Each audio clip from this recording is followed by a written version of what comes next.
Hello, welcome to CEO Insights, the Living Organization program with Vitaly Gieman, the Living Organization podcast. And with me is Jeffrey Hayes. He was the former CEO of Myers-Briggs. You know the company very well. Jeffrey, welcome. Thank you, Vitaly. It's a pleasure to be here. Great to speak with you. It's really a pleasure because we already started talking about this amazing living organization process that you went through with a company that's not started in 1975, I believe, and an icon in the assessment industry. Jeffrey, maybe tell us in your own words. I mean, you've been there literally a lifetime. How it changed, and tell us the process of how the organization began and how it morphed into where it is today. Yeah. So the organization actually started in 1956. One of the founders had created an instrument called the California Psychological Inventory, Harrison Goff, and one of his colleagues, Dr. John Davies Black, decided that they would create a company. John Davies Black had created this company for consulting work that he was doing, and he had a background in psychology from Stanford University, and he had started this consulting business. He and Harrison had stayed friends for quite a while, and Harrison was lamenting the fact that he couldn't find a publisher for the California Psychological Inventory, and John Davies Black, he went by Jack, said, "Well, don't worry about it. I'll start a company and we'll publish that instrument." And that was in 1956. And it wasn't until 1975 where Jack actually met Isabel Briggs Myers. They hit it off and entered into a contract that at the time, the company was called Consulting Psychologist Press, would become the exclusive publishers of the MBTI instrument. And that happened in 1975. And sort of the company kind of took off from there. We had many other assessments that built up the entire company, the Consulting Psychologist Press, but certainly the MBTI was the centerpiece after 1975 and really became one of the assessments that we were really well known for, along with several other, the career interest inventory, the strong interest inventory, and several other instruments, including the California Psychological Inventory that started the company. And we still have those. We have 5 families of products that still exist today. The journey for the company was going through a lot. The iterations we went through were from becoming Consulting Psychologist Press, ultimately transitioning to CPP, and then in 2018 actually becoming the Myers-Briggs Company. And as I had mentioned to you before, Vitaly, that was my goal around creating the Myers-Briggs Company was to bring our largest distributor, our European distributor, together, OPP and CPP at the time, bring the two organizations together, and together these two organizations would create the Myers-Briggs Company. And that was ultimately the goal that I wanted us to be able to achieve.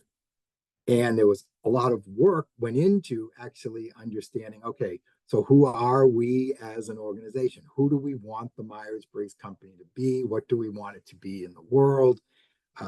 We went through a great deal of work with our professional services team to get to that point and be able to say, look at what we help people lead more successful and fulfilling lives. And that really drove our mission for the organization. And it became something that the employees, all of us, sort of rallied behind. I used to say to employees and new employees that would come in and say, this is a great reason to get up in the morning. If you're going to help somebody lead a more successful and fulfilling life, that's a great reason to get out of bed. So we really did quite a journey going through that. In the process of doing that, we also when we became the Myers-Briggs Company, we became a certified B Corp. So we transitioned from a California C Corporation into a benefit corporation to really bring home the essence of that mission, and then took the extra step of becoming certified through B Labs around this whole idea of benefit corporation, which was all driven by employees. So again, it gave another avenue for all the employees from both organizations, as we had all come together, to really rally behind something and drive that essence into the whole organization. What a history! What an amazing journey too.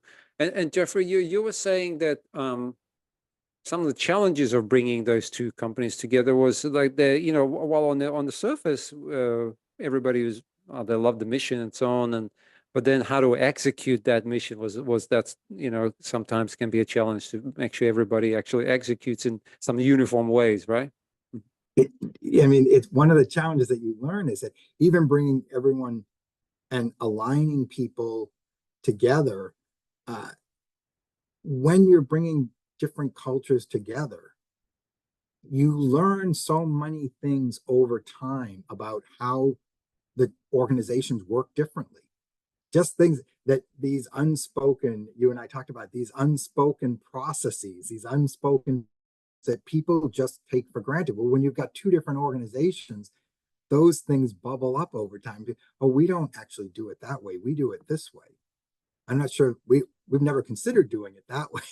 And so then these things come up and you've got to discuss it and say, okay, well, wait a minute. How is the Myers-Briggs company going to do that work now? How are we going to handle that? What's this process going to look like for us? And that truly, to the essence of a living organization, that truly is alive every single day. That is something that things came up, changes had to be made. And even right up until even the day I left the Myers-Briggs company in April, we were still working through the I wouldn't say the differences, but just understanding how to operate efficiently, how our processes, our procedures, how our systems, even bringing the systems and everything together, it's an ongoing. I'm not going to say it's a challenge. I'm going to say it's an ongoing learning experience. Yeah, absolutely. It's like two families coming together, right? I mean, you had your kids, she has her kids, and coming together. I mean, very different styles, and it takes some time to create a one family, right? Exactly. Exactly. Wow, what an amazing experience! And so, what have you learned from all that? If you could summarize, like, give us like a minute summary for our CEOs who are probably going through mergers, acquisitions, and etc. Yeah, I think one of the biggest things is once I do think you have to go through this process of alignment. I think you do need to get people aligned. You People need to feel like they're part of something bigger than themselves. They need to feel like they're doing something that's going to have an impact in the world, that's going to make a difference.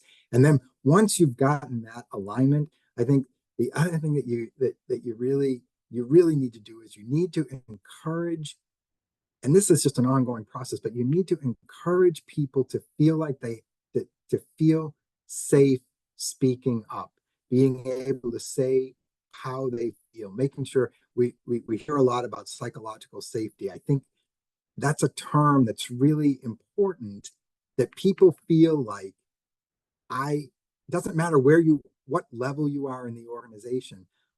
I can I can say how I'm feeling. I can say what I think is best and know that it will, whether we actually adopt it or not, know that you were able to air that concern, you were able to air that idea, and that someone was listening, and that it was incorporated into the thinking of decisions that get made, even if it doesn't get used, is just really helping people to understand that. I think that even for us, and we're the whole organization, when I was with the Myers-Briggs company, is all around personality assessments and understanding each other and understanding ourselves.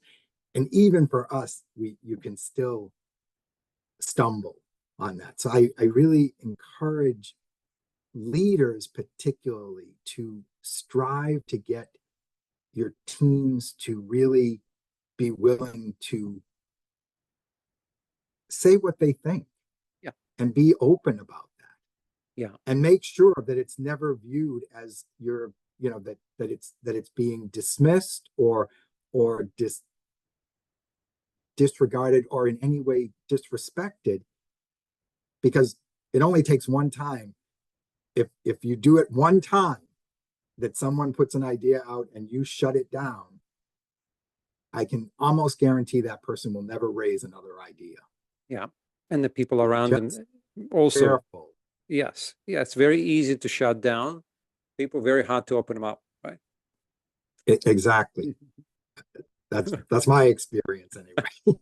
Oh, this is so thank you so much. It's very valuable because this is daily what when I work with CEOs, this is the daily reality is how do we create those open conversations? And it's not easy because it's partly a challenge that the people themselves were already grown up not to say things. They were brought up in a culture of like, better not to say because he'll fire me. Whatever they're thinking, right? They're protecting themselves, and on the other hand, also executives, maybe they wanted, but they haven't created the kind of environment where it's safe for them to speak out either. So it's kind of, it's both ways, right? It absolutely well said. Yeah, I it's mean ongoing challenge, right? it's an ongoing challenge. Yeah. But I think it's worth the effort. Yeah, I think it's worth the effort, and I think it can make a difference, and it helps your employees all feel that they truly are a integral and vital part of the organization, regardless of where you are, whatever your role is in the organization. yeah, yeah. I mean, I can really sense, because what I'm usually sensing in CEOs and leaders is well-intentioned. Like most, of course, they want their people to speak up and so on, but the way they go about it, without their all internal awareness, kind of shuts down the organization because while it's a yes on one level, it could be like one procedure or one example that as you said, it's almost like it's almost the opposite, the contrary to what they're intending to do. And so sometimes they get mixed messages, and it's difficult. Also, some people will never speak up. So we have people who a different level of maturity, so Yeah. it's okay. Maybe some people are not meant to. This is not. They can't even play that game in organization, and some people can. And it's a developmental process, right? It's like your kids when they, you have to teach them how to communicate and express their emotions. It's not easy. No, it is. And even that, even offering another piece that I think is important is even offering different mechanisms for being able to engage employees. Because to your point, some people just don't enjoy speaking up. They're never going to do that. And but maybe create a forum where they can write something in. They can have something available that gives them a chance, if they want to be heard, in a way that they're most comfortable being heard. Yeah, yeah, absolutely, absolutely. Jeffrey, thank you so much. What a revelation! Another learning lesson. I'm sure you've been there a lifetime, but a learning lesson for us because we can learn at your expense on this program. So, I hope it's helpful. Thank you yeah, so much for having me to talk. Really appreciate it. thank you, thank you. Take care.